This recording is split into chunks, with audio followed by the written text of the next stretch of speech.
জয় শ্রীকৃষ্ণ, রাধে রাধে। আশা করছি সকল ভক্তরা সুস্থ আছেন।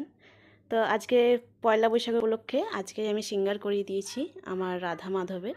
তোমরা দর্শন করো। তোমরা অনেকে জিজ্ঞাসা করো এইভাবে কি করে আমি পোশাকগুলো পরাই। তো এই মাঝখানে কোনো রকম কিন্তু কাট লাগাই না, আমি শাড়ি, গোটা শাড়ি কিন্তু আজকে বাঙালি স্টাইলের শাড়ি পরিয়েছি। অনেকে আগেরবারে বলেছিল তোমার রাধামাকে বাঙালি স্টাইলে একটু শাড়ি পরাও। তো দেখো এখান থেকে কিন্তু কুঁচি দিয়ে দিয়েছি, আর এখান থেকে পাট পাট করে একদম যেমন আঁচল দেয় এদিক থেকে আঁচল দিয়ে, আঁচলের সাইড থেকে কিন্তু গোবিন্দর ধুতি হয়ে ওড়না হয়ে কিন্তু এসেছে। পুরো একটাই শাড়ি, কোনো রকম কিন্তু কাটিং নেই। যেহেতু ভক্তরা শাড়িগুলো দেয় আমার রাধা মাধবকে পরানোর জন্য, এবং এই শাড়িগুলো আবার ভক্তদের কাছেও চলে যায়, কোনো কোনো সময় আমি নিজেও পরে নিই কিন্তু। তো রাধা মাধব থাকে, তোমরা পরাতে পারো। যেহেতু এত পোশাক হয়ে যায় তো সেগুলো কোথায় রাখবে ভাবো, তো তোমরা শাড়ি পরালে কি হয়, শাড়িগুলো কিন্তু ভক্তদের সাথে কিন্তু দিয়ে দিতে পারো তোমরা।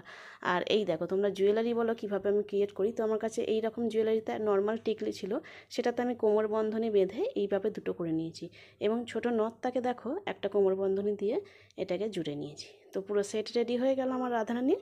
এটা আছে হার, কোমরের বিছা হিসাবে এর দিক থেকে কোমর বন্ধনী হিসাবে ইউজ করে এদিকে দিয়ে দিয়েছি বিছা হিসাবে।